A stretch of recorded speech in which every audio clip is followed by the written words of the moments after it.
नमस्कार साथियों, स्वागत है आप सभी का अंकित इंस्पायर्स इंडिया पर। मैं हूं अंकित अवस्थी। आप हैं मेरे साथ में एक ऐसे सेशन पर चर्चा करने के लिए जिस सेशन से आपको संभवतः गर्व होगा ये जान करके कि अक्सर हम पर आरोप लगते रहते हैं कि भारत दुनिया की कॉपी कर रहा है, लेकिन भारत की कॉपी अमेरिका कर रहा हो यह जानकर आपको अच्छा लगना चाहिए। और इतना जबरदस्त तरीके से कर रहा हो कि भारतीय नेताओं की वहां डिमांड हो रही है कि भैया आओ और हमारे यहां आकर के जो इंडियन डायस्पोरा यहां रह रहा है, भारतीय मूल के लोग जब अमेरिकी हो चुके हैं, अमेरिकी वोटर लिस्ट में जिनका नाम है, उन्हें आकर थोड़ा ज्ञान दो कि ये किसको वोट दें और किसको वोट ना दें।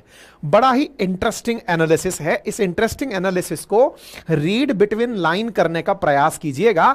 लाइनों के मध्य में जो चल रहा है उसे समझने का प्रयास कीजिएगा, क्योंकि राजनेता स्पष्ट रूप से कुछ नहीं बोलते, लेकिन इन घुमा करके जब बातें बोलते हैं तो उसका सार निकाल लीजिएगा। आज का सेशन इस बात पर है। हम ऐसा क्यों कह रहे हैं? 7 सितंबर की रात को राहुल गांधी जी अमेरिका पहुंचे। अमेरिका राहुल गांधी जी पहुंचे हैं, लेकिन वो एक्सपर्टाइज लेकर पहुंचे हैं कि उन्होंने भारतीय चुनाव में क्या किया था। उन्होंने बकायदा भारतीय चुनाव में किस तरह से मोदी जी के लिए जो मुद्दे सेट किए थे कि तानाशाही आने वाली है और संविधान को संकट होने वाला है, और किस तरह से मोदी जी को उन्होंने 240 पर रोक दिया, कैसे उन्होंने बीजेपी को स्पष्ट बहुमत पाने से रोक दिया। ये एक्सपर्टाइज संभवतया वो लेकर वहां पहुंचे हैं। मैं ऐसा क्यों कह रहा हूं, आपको सारे बयान सुनाएंगे और समझने का प्रयास करेंगे कि अल्टीमेटली राहुल गांधी जी जनता को समझा क्या रहे हैं। एनीवे, फिलहाल के लिए इलेक्शन रिजल्ट्स आपके सामने हैं। जहां एक और बीजेपी 240 पर पहुंची, वहीं इंडिया अलायंस जो है वो कुल मिलाकर के 230 पर पहुंचा, जिसमें कांग्रेस इटसेल्फ 99 सीट के साथ सिंगल लार्जेस्ट पार्टी बनकर निकली। लगातार 3 बार के इलेक्शंस में कांग्रेस अपने हाईएस्ट नंबर पर अभी है, लेकिन इसके बावजूद कांग्रेस का कॉन्फिडेंस बीजेपी से भी हाई है। उनका मानना है कि वो इस समय सत्ता को चलाने वाले लोग हैं, इनके डर से सरकार चल रही है, और इसी खुशफहमी को अब वो दुनिया भर में बांट रहे हैं कि जनता का सरकार से डर खत्म हो गया है। डर खत्म करने में कांग्रेस कामयाब हो गई है, यह बात वो यूएस में जाकर बता रहे हैं। क्या बता रहे हैं, चर्चा करेंगे।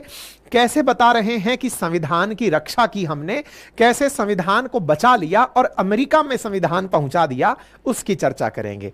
जब राहुल गांधी जी इस किताब को उठाते हैं तो इसका मतलब आपको संभवतया ना पता हो, लेकिन इन्होंने वहां जाकर स्पष्ट रूप से अमेरिका में रह रहे भारतीयों को बताया कि इसका मतलब होता है कि जब हम किताब उठाते हैं, इसका मतलब है कि हम रिलीजियस फ्रीडम की बात करते हैं, धार्मिक स्वतंत्रता की बात करते हैं। और खुलकर बात करें तो भारत में सभी धर्म शांति से रह सकते हैं। और खुलकर बात करें तो इसका अर्थ यह है कि जहां वेस्टर्न कंट्रीज मोदी जी को मानते हैं कि ये हिंदू नेता हैं, हिंदुओं के लिए कार्य करने वाले हैं, तो यहां पर जब संविधान नामक लाल किताब ये हाथ में उठाते हैं तो दुनिया को मैसेज देते हैं कि दुनिया वालों, मेरा अर्थ है रिलीजियस फ्रीडम का, और रिलीजियस फ्रीडम का अर्थ यह है कि इस देश में सभी धर्म के लोग सुरक्षित रह सकते हैं। और संभवतया आपको मालूम होगा कि हमारे देश में किस तरह से राजनीति में अब धर्म एक बड़ा मुद्दा बन चुका है।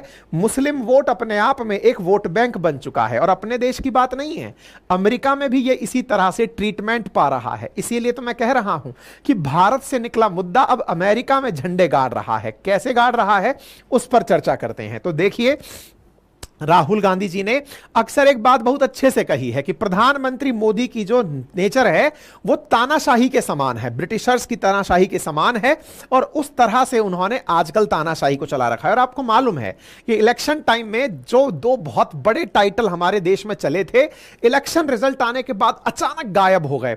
ऐसा लग रहा है कि अब तानाशाही भी कहीं नहीं है। मोदी जी खोज रहे हैं कि यार कौन से कोने पे मेरी तानाशाही लगी हुई है, दिखाई नहीं दे रही। और संविधान जो कि सरकार अगर मोदी जी की तीसरी बार आती तो संकट में आ जाता। अब आजकल संविधान की चर्चा भी नहीं हो रही है। इलेक्शन के समय पर 2 मुद्दे जहां तहां देखो वहीं तानाशाही और संविधान बचाओ दिख रहा था, अचानक वो गायब हो गया है, लेकिन अमेरिका तक पहुंच गया है। अमेरिका में कैसे पहुंच गया है तो मैं आपको बता दूं कि नवंबर 5 को अमेरिका में राष्ट्रपति का चुनाव होने वाला है। डोनाल्ड ट्रंप के सामने कमला हैरिस हैं। डोनाल्ड ट्रंप तुलनात्मक रूप से थोड़े से राइट विंग आदमी माने जाते हैं।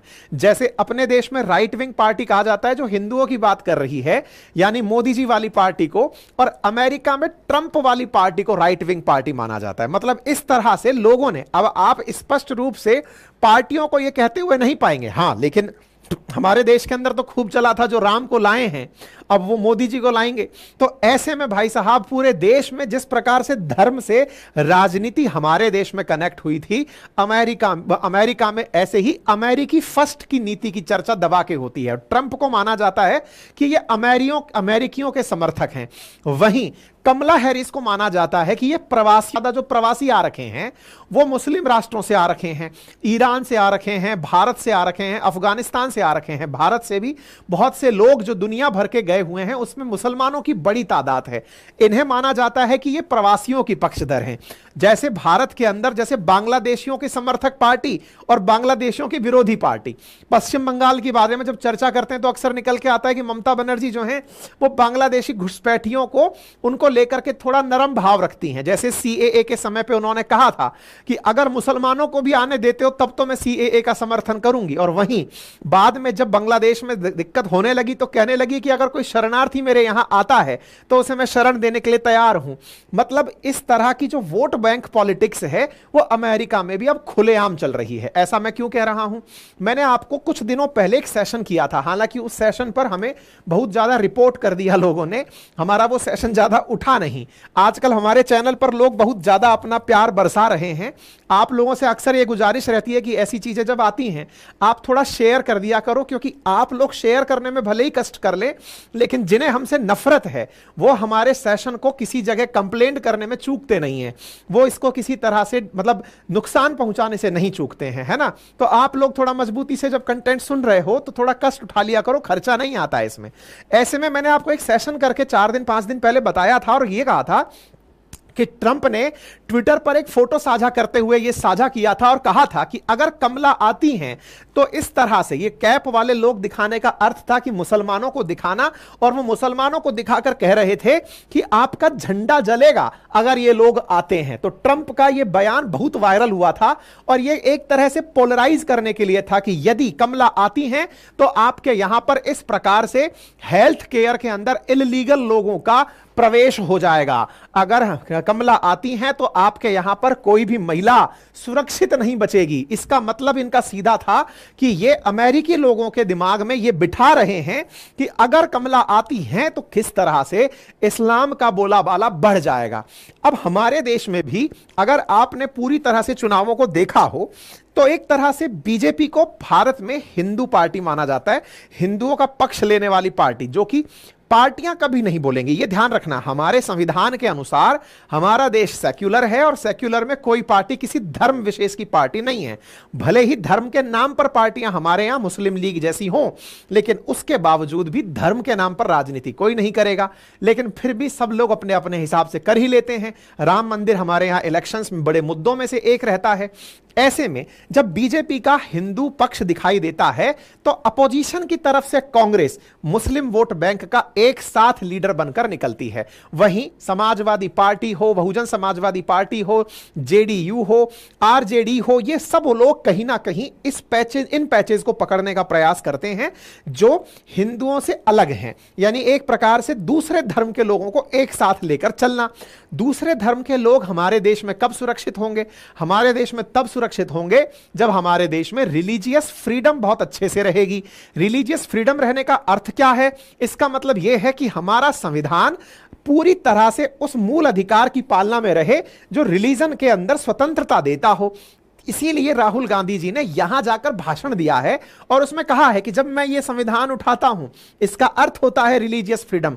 अर्थ इसका यह भी होता है कि हां भाई, अल्पसंख्यकों, जो भारत के अल्पसंख्यक हैं, अमेरिका में आ गए हैं, यूनाइट हो जाओ और समझो कि कमला हैरिस आपकी हैं। मतलब वहां पर यह स्पष्ट रूप से अमेरिका में समझा जा रहा है कि एक तरह से भारत की जो कांग्रेस पार्टी है वो अमेरिका में कमला हैरिस को सपोर्ट कर रही है और बीजेपी ट्रंप को सपोर्ट करती है। बीजेपी का ट्रंप को सपोर्ट करना, आपको याद होगा कि मोदी जी ट्रंप के गले में हाथ डालकर हाउडी मोदी खेले थे, याद है पिछले वाले इलेक्शंस में। और बड़ा सवाल यह है, पिछले वाले में खेले थे तो इस बार का क्या ख्याल है? सूत्रों की माने तो मोदी जी जाने वाले हैं चुनावों से पहले, और मोदी जी जब जाएंगे तो फिर ट्रंप का नाम फिर से निकल कर आएगा। खैर, फिलहाल के लिए अमेरिकी चुनावों में जहां एक और हिंदू मुस्लिम हो रखा है, ऐसे ही हिंदू मुस्लिम में ट्रंप के खिलाफ कमला हैरिस वही बयान दे चुकी हैं जो कि भारत में मोदी जी के खिलाफ यूज हुआ है। क्या? ट्रंप के बारे में इनका कहना है कि अमेरिका में डेमोक्रेसी के अंदर तानाशाही आ जाएगी। मतलब यह मानकर चलिए कि आप लोगों का सोशल मीडिया इतना हावी है, 140 करोड़ लोगों का, कि अमेरिका तक लोगों तक यह पहुंचा हुआ है कि भाई तानाशाही नाम का मुद्दा अगर छेड़ दिया जाए तो इसमें इतना मसाला है कि दुनिया डर के मारे एक हो जाएगी कि भाई तानाशाही नहीं चाहिए, क्योंकि इंडिया में तानाशाही आ जाएगी तो ट्रंप भी तानाशाह हो जाएगा। और ट्रंप की तानाशाही को लेकर कमला हैरिस जो हैं, उन्होंने बढ़िया माहौल बनाया हुआ है। ये जो सुर्खियां आप देख रहे हैं, Trump want to turn US democracy in dictatorship, भाई मजा ही आ रहा है। राहुल गांधी जी यहां पहुंचते हैं, यहां जाकर के मोहब्बत की दुकान लगाते हैं, यूएस के अंदर कहते हैं कि love, respect and humility missing है इंडिया की पॉलिटिक्स में। और मैं उसी की बात करता हूं। भारत जोड़ो यात्रा मैंने की थी और ऐसे में मेरे ऊपर खूब सारे इन्होंने बढ़िया सारे बयान यहां पर दिए। राहुल गांधी जी की यात्रा तो इस समय चल रही है। मोदी जी की यात्रा के बारे में अपडेट 3 सितंबर का है कि प्रधानमंत्री नरेंद्र मोदी यूएस विजिट में focus on smaller event in New York. मतलब भाई साहब डलास में गए हुए हैं, टेक्सास में गए हुए हैं राहुल गांधी जी, और मोदी जी जो हैं वो न्यूयॉर्क जाएंगे। यानी इंडियन नेता अब वहां जा करके राजनीति को प्रभावित करेंगे। और मोदी जी लास्ट टाइम जब गए थे, ट्रंप के साथ हाउडी मोदी किए थे, भारतीय डायस्पोरा को मिलाकर अपने साथ लाने का प्रयास किया था कि ट्रंप अपने लिए हैं। ऐसे में राहुल गांधी जी वहां गए हैं तो किस डायस्पोरा के लिए गए हैं, आइए इसको और डिटेल में समझने का प्रयास करते हैं। फिलहाल के लिए ट्रंप और कमला हैरिस की फाइट कैसे चल रही है, एक बार का अपडेट जान लो। देखो, कल यानी मंगलवार के दिन इनकी दूसरी प्रेसिडेंशियल डिबेट है। पहली वाली जो प्रेसिडेंशियल डिबेट हुई, इनके यहां पर क्या होता है कि राष्ट्रपति का जो उम्मीदवार होता है ना, वो टीवी चैनल पर आकर के डिबेट करते हैं। दोनों उम्मीदवारों की डिबेट को जनता सुनती है और सुनने के बाद फैसला करती है कि भाई इसको तो अपन राष्ट्रपति बनाएंगे और इसको राष्ट्रपति नहीं बनाएंगे। ऐसे में ट्रंप वर्सेस बाइडेन की जब बहस हुई थी, दुनिया ने बाइडेन को नकार दिया था, यह कहते हुए कि बाइडेन भाई अब आप बूढ़े हो चुके हो, आपसे नहीं हो पा रहा है, आप पीछे हट जाओ। और देखो बाइडेन का सेक्रीफाइस देखो, भाई पीछे हट गए और वाइस प्रेसिडेंट जो कमला हैरिस थी, उनको अपना प्रेसिडेंट कैंडिडेट बनाकर आगे कर दिया कि भाई हम लोग इनके साथ हैं। यानी डेमोक्रेटिक पार्टी की तरफ से आ गई हैं कमला हैरिस और रिपब्लिक पार्टी की तरफ से आ चुके हैं डोनाल्ड ट्रंप। अब इन दोनों की पहली प्रेसिडेंशियल डिबेट और अमेरिका की दूसरी प्रेसिडेंशियल डिबेट कल यानी मंगलवार के दिन होने वाली है। और ऐसे में पूरी तरह तैयारी कर रही हैं कमला हैरिस। 7 दिन से होटल में पता है कि प्रैक्टिस चल रही है, बंद है कमरे में, और बढ़िया प्रैक्टिस कर रही है ट्रंप को घेरने की। हालांकि ट्रंप भी टीवी एंकर रहे हुए हैं, बढ़िया डिबेट काफी सारी लीड किए हुए हैं, तो कल देखने वाला होगा नजारा। और दुनिया इनकी ऐसी है कि दोनों की डिबेट सुनने के बाद फैसला करती है कि कौन बढ़िया डिबेटर है, उसी को अमेरिका का राष्ट्रपति बनाएंगे। आज के ताजा सर्वे जो 3 से लेकर 6 तारीख के बीच में अमेरिका में निकाले गए, उसमें डोनाल्ड ट्रंप कमला हैरिस से मात्र 1 नंबर आगे चल रहे हैं। मतलब डोनाल्ड ट्रंप 1% से कमला हैरिस से आगे निकल रहे हैं। 3 से लेकर 6 तारीख के बीच का अब तक का नजारा यह है। आप पूछेंगे इनके यहां पर यह फैसला कैसे होता है? हमारे देश में जैसे ओपिनियन पोल निकाले जाते हैं ना, प्री एग्जिट पोल निकाले जाते हैं, उसके बारे में सब चीजें चलती रहती हैं। अमेरिका में यह काम बहुत फेयर तरीके से होता है। न्यूज चैनल्स प्रॉपर तरीके से लोगों के साथ उनके इनपुट लेते रहते हैं, पूछते रहते हैं, बताओ भाई अब तक के कारनामों से आपको क्या लगता है, ट्रंप आगे चलने चाहिए कि हैरिस? तो उनकी प्रॉपर न्यूज चैनल वाले वोटिंग कराते रहते हैं और न्यूज चैनल पर ही कल डिबेट भी होगी और उसको पूरा देश अमेरिका देखेगा, डिसाइड करेगा कि कमला हैरिस आगे निकलेंगी या ट्रंप। इनके यहां पे बहुत मायने रखता है ये चीज, ठीक है? तो कल की बहस होगी और कल की बहस अगर होती है तो उसमें देखने दिखाने लायक नजारे होंगे। इसी बीच में साहब राहुल गांधी जी पहुंच चुके हैं। राहुल गांधी जी के साथ में आपको सैम पित्रोदा जी दिखाई दे दे रहे हैं। ये इंडियन ओवरसीज कांग्रेस संभालते हैं, यानी कि जो भारतीय भारत के बाहर जाकर बस गए उनको कांग्रेस के साथ लाने का कार्य करते हैं। ये कांग्रेस की तरफ से, मतलब कांग्रेस में काफी प्रभावी पदों पर रहे हैं, आज से नहीं, राजीव गांधी जी के समय से रहे हुए हैं, ठीक है। ऐसे में इन्होंने अपनी तरफ से, पित्रोदा जी ने ये कहा भी कि भाई राहुल गांधी जी पप्पू नहीं है, वो इंटेलिजेंट आदमी है, स्ट्रेटेजिस्ट हैं, वो समझते हैं कि फ्यूचर क्या होना चाहिए। तो राहुल गांधी जी यहां पहुंचते हैं, इंडिया इंडिया के नारे लगने लगते हैं, क्योंकि राहुल गांधी जी भारत में इंडिया अलायंस को लीड कर रहे हैं। ऐसे में उनके समर्थन में यहां पर जो लोग आते हैं वो इंडिया इंडिया के नारे लगाकर राहुल गांधी जी को साथ लेकर जाते हैं। भव्य स्वागत होता है टेक्सास के अंदर, राहुल गांधी जी को यहां पर इंडियन डायस्पोरा लेकर जाता है और सैम पित्रोदा जी इन्हें मंच पर बिठा करके बातचीत करवाने के लिए, जस्ट लाइक जैसे पहले मोदी जी को आपने जाते हुए सुना था कि मोदी जी जा रहे हैं, भारतीय डायस्पोरा से बात कर रहे हैं, भारत वालों के बीच में मोदी मोदी के नारे लग रहे हैं, भारत माता की जय के नारे लग रहे हैं, बस वैसा की वैसा माहौल यहां पर था। बस इस बार यहां इंडिया इंडिया की चीयर हो रही थी। सैम पित्रोदा जी यहां पर बैठे हुए थे और यहां पर भी बीजेपी की तरफ से बढ़िया कटाक्ष आया हुआ है, और कटाक्ष यह है कि देखा, यहां जब मोदी जी जाते हैं तो भारत माता की जय बोलती है, यानी कि माता की जय बोलती है, और ये जब गए हैं तो इंडिया इंडिया की चीयर हो रही है। यह दर्शाता है कि किस तरह से ये रिलीजियस फ्रीडम के कुछ ज्यादा ही पैरोकार हैं। ऐसे में इन्होंने अपने साथ साथ यहां पर यूनिवर्सिटी में भी भाषण दिया।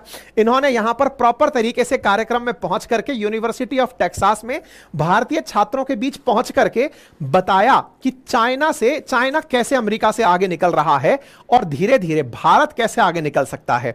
इन्होंने वही बात जो भारत में आजकल मोदी जी करते हैं, मेक इन इंडिया, उसका नया वर्जन बताया। उन्होंने कहा कि देखिए, भारत में तो अडानी अंबानी कर रहे हैं सारा काम, ऐसे में अगर मेक इन इंडिया हर आदमी करे तो हम चाइना से आगे निकल सकते हैं। इस प्रकार से यहां पर इंडियन डायस्पोरा बैठा हुआ था। अगर आप इस डायस्पोरा को थोड़ा सा भी विजुअलाइज करने का प्रयास करेंगे तो इसका सिंबॉलिक प्रेजेंस बहुत ज्यादा है। कल्चरल डाइवर्सिटी और रिलीजियस डाइवर्सिटी तस्वीरों के माध्यम से समझ में आती है। इस डाइवर्सिटी को पिक्चर के रूप में रिलीज करने का भी औचित्य यही है, ताकि यह समझा जा सके कि राहुल गांधी जी क्या कह रहे हैं, किस डाइवर्सिटी से और किस डायस्पोरा से कह रहे हैं कि आप सब मिल जाएं तो भारत है। भारत का संविधान मतलब कल्चरल रिलीजियस डाइवर्सिटी को रखने वाला संविधान। हमारे यहां पर इतनी डाइवर्सिटी है। बोले राहुल गांधी जी ने कहा कि मोदी जी का जो भारत है उसमें तो किसी एक ही चीज को महत्व दिया जा रहा है, वो है आरएसएस की विचारधारा, लेकिन हम डाइवर्सिटी को विश्वास करते हैं। और इन्होंने अपनी तरफ से कहा कि कांग्रेस पार्टी तो इंडिया में बिलीव करती है, जो मल्टीप्लिसिटी में, विविधता के अंदर विश्वास रखती है। उसके विपरीत आरएसएस, राष्ट्रीय स्वयंसेवक संघ, इंडिया की एक सिंगल आइडिया पर विश्वास करता है और वो इंपॉर्टेंस देता ही नहीं है इस बात को कि कॉन्स्टिट्यूशन की कोई बात है। यानी कि आपको याद होगा कि आरएसएस के मुद्दों के अंदर सामान्यतया हिंदू राष्ट्र की बात होती है। तो बोले वहां इस बात को यह नहीं बोला जा सकता कि देखो सारे की सारे जो भी अल्पसंख्यक हैं वो एक हो जाओ, हमें कमला हैरिस को वोट देना है। अब इतने पढ़े लिखे लोग, इंडिया से अमेरिका कौन गया? इंडिया से अमेरिका वो गया। देखिए, इंडिया से अक्सर जो लोग बाहर गए उनमें सामान्यतया वही लोग हैं जो नौकरी करने गए या पढ़ने गए। नौकरी करने गए तो जो यहां से ब्रेन ड्रेन हुआ, यानी ज्यादा पढ़े लिखे अच्छे आईआईटी से, कॉलेजेस से पढ़े हुए लोग थे, वो अमेरिका नौकरी करने गए। यानी कि भारत से बाहर जाता व्यक्ति जॉब करने ही है, चाहे गल्फ में जाकर के काम कर रहा हो या अमेरिका में जाकर काम कर रहा हो। हम लोग बनाते सर्विस क्लास लोग हैं। हमारे तरफ से यहां पर लोग गए हैं, पढ़े लिखे लोग अमेरिका चले गए और बाकी जिनकी थोड़ी पढ़ाई वढ़ाई कम रह गई, अभी वो गल्फ कंट्रीज में जाकर कंस्ट्रक्शन का, बिजनेस का, सर्विस सेक्टर का काफी काम संभाल रहे हैं और कई सारे लोग धंधा भी बढ़िया कर रहे हैं। ऐसे में भारत के जो लोग यहां गए हुए हैं उनको यह मैसेज देने का राहुल गांधी जी ने यहां पर अपनी तरफ से प्रयास किया। इस बात में आप में से कुछ लोग कहेंगे कि सर आप कुछ ज्यादा गहराई तक नहीं जाकर समझ रहे हैं इस बात को। मैं आपको समझा रहा हूं कि मैं तो फिर भी बहुत सुपरफिशियल चल रहा हूं। अमेरिका में तो एकदम खुलेआम चल रहा है, खुलेआम चल रहा है। डोनाल्ड ट्रंप अपने स्टेटस पर साफ लिख रहे हैं कि देखो ये जो कैप वाले लोग हैं ना, ये झंडा जलाएंगे तुम्हारा। ये लोग अगर आ गए तो देख लो तुम्हारे यहां पर महिलाएं सुरक्षित नहीं रहेंगी। ऐसे में भारत की तरफ से लोग वहां जा रहे हैं, भारतीय नेता वहां जाकर इंडियन डायस्पोरा को रिचार्ज कर रहे हैं। तो ऐसे समय पर यह रिलेवेंट है कि कमला हैरिस यहां पर अपनी तरफ से जिस तरह की बातें कर रही हैं, वो बातें बहुत हद तक जो कांग्रेस करती है उस तरह की बातों से रिजेंबल करती है। तो इस तरह से दोनों पार्टियां एक तरह से अपना अपना पक्ष ले चुकी हैं। खुलेआम कोई कुछ नहीं बोलता। क्यों नहीं बोलता? गलती से मान लो कि ट्रंप जीत गए तो, और ट्रंप जीत गए तो फिर इनका क्या होगा, और उल्टा समझ लो कमला हैरिस जीत गई तो मोदी जी का क्या होगा। इसलिए सब लोग ना थोड़ा सा बच के चलते हैं। स्पष्ट कोई कुछ नहीं कहता, लेकिन हां, भारत का इंटरफेरेंस अब अमेरिका की राजनीति में भी हो रहा है। अमेरिका के अंदर राहुल गांधी जी ने कास्ट सेंसस के ऊपर इवन ये तक कहा कि मोदी जी डर गए हैं हमसे। जैसे ही चुनाव निकलकर आया, रिजल्ट आया, तो बीजेपी का और मोदी जी का डर खत्म हो गया। लोगों में अचानक डर खत्म हो गया, ऐसा प्रतीत हुआ। क्यों? क्योंकि राहुल गांधी जी ने कहा कि हम लोगों ने लोगों के अंदर फियर खत्म कर दिया है, और फियर खत्म कर दिया है। और यहां पर इन्होंने एक बात कही कि देखिए, that anybody who is attacking the constitution of India also attacking our religious freedom. मतलब इनके कहने में एक सिंपल सा जो तर्क निकल कर आ रहा है वो रिलीजियस ट्रेडिशंस को भी अटैक करने की बात है। तो बोले साहब, कॉन्स्टिट्यूशन पर हमला मतलब रिलीजियस ट्रेडिशन पे हमला करना है। इन्होंने कहा भारत के अंदर जो भारतीय धर्म है उनमें अभय मुद्रा दिखाई गई है। मैंने अभय मुद्रा के बारे में कहा डरो मत। मैंने लोकसभा के अंदर इस बारे में कहा कि डरो मत। मैंने सबको समझाया कि डरना नहीं है, और हमारे इस प्रयास से सब लोगों ने बीजेपी का जो डर था वो खत्म कर दिया। लोगों के अंदर जो डर था वो खत्म हो गया है। तो अच्छी बात है। फिलहाल के लिए इनकी नजर में मोदी जी इस बार डरावने नहीं हैं, मतलब तानाशाह नहीं हैं। चुनाव से पहले थे, अब फिलहाल के लिए नहीं है, क्योंकि तानाशाह कमजोर हो चुका है। ऐसा अपने इनकी विचारधारा के अंदर कुल मिलाकर निकल रहा था। एनीवे, इन्होंने संविधान की बात की। इन्होंने कहा कि मैं जब इस तरह की बातें करता हूं तो इस बातों का अर्थ क्या है वो इन्होंने यहां पर समझा दिया। अब आपके दिमाग में आएगा, यार इंडिया वाले ऐसा भी वहां क्या कर रहे हैं जिनको लुभाने के लिए भारत के राजनेताओं को जाना पड़ रहा है। तो जान लेते हैं। देखो, अगर इंडिया की बात की जाए तो इंडिया की पॉपुलेशन में भले ही हम 1.5% रखते हो इंडियंस, लेकिन हमारे वहां पर 4.4% जो बहुत बढ़िया नौकरी हैं, पब्लिक सर्विसेज टाइप की जो पोजीशंस हैं, उन पे इंडियंस का कब्जा है। नंबर एक, इंडियन डायस्पोरा वहां कितना इंपॉर्टेंट है उससे अंदाजा लगा लो कि हम लोग हर साल $300 बिलियन का केवल टैक्स देते हैं। यानी कि जो भारतीय वहां रह रहे हैं वो अमेरिकी सरकार को नौकरी करके $300 बिलियन टैक्स कमा के देते हैं। 500 बड़ी जो टॉप फॉर्च्यून 500 कंपनी है, उनमें 16 कंपनियों के सीईओ भारतीय मूल के हैं। यानी कि इंटेलिजेंट वर्कर्स जो मैंने बताया था आपको माइग्रेट करते हैं, वो जाकर बेचारे इतना अच्छा काम किए कि उन्हें अमेरिकियों ने अपने यहां का सीईओ रख लिया। इंटेलिजेंट लोग हैं, बढ़िया वर्कर बनकर वहां गए, इंडियन ऑरिजिन के वहां पर सीईओ बने।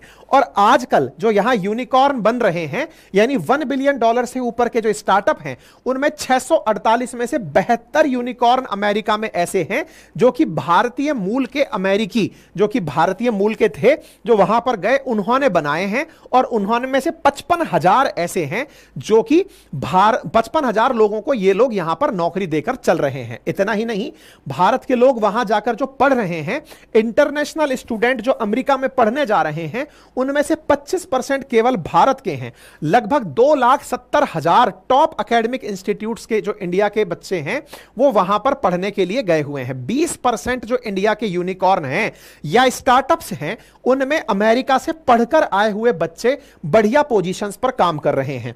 अमेरिका के अंदर भारतीय जो कल्चर है, इंडियन डायस्पोरा जो है, वो वहां पर 5.1 मिलियन लोगों से मिलकर के, और उसमें से 5.1 मिलियन लोगों के अलावा 2.1 मिलियन जो है वहां पर फर्स्ट जनरेशन इमिग्रेंट्स हैं।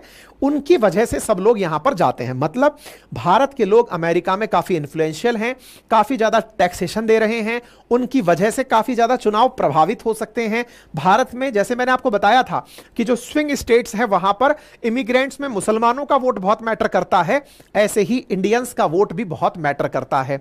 ऐसे में राहुल गांधी जी ने यूनिवर्सिटी ऑफ टेक्सास में जाकर के जॉब से संबंधित बात भी कही, और उन्होंने कहा कि कैसे मतलब भारत के अंदर जॉब लाई जा सकती हैं। आपकी तरफ से जो बात कही गई उसमें उन्होंने कहा कि आज जो वेस्ट में रोजगार की दिक्कत है, जो भारत में भी है, वो चीन में नहीं है और वियतनाम में नहीं है। इसका कारण क्या है कि 1950 के अमेरिका के प्रोडक्शन सेंटर माना जाता था, टीवी, कार जैसी चीजें सिर्फ यहीं बनती थी, इसके बाद प्रोडक्शन चीन में होने लगा। यह बात मैंने भी अपने एक पॉडकास्ट में कही है, संभवतः आप लोगों ने देखा हो, दोस्त कास्ट करके चैनल है, उस पर डला हुआ है। कि कैसे भारत, हालांकि मैंने पहले कह दिया था राहुल गांधी जी अब जाकर के अमेरिका के अंदर ये बात बोले हैं, मैं खैर क्रेडिट नहीं लूंगा। ऐसे में भारत में रोजगार की समस्या है, ऐसा इसलिए क्योंकि हमने प्रोडक्शन पर ध्यान नहीं दिया। सब कुछ भारत में आज मेड इन चाइना आ रहा है, हमने भी इस बात पर ध्यान दिया है, लेकिन आज भारत मेक इन इंडिया कर रहा है। राहुल गांधी जी का लेकिन कहना इस बारे में यह है कि यहां पर किन्हीं लोग जो हैं, कुछ ही लोगों के पास ऐसे कि सारे पोर्ट्स और डिफेंस सेक्टर हैं।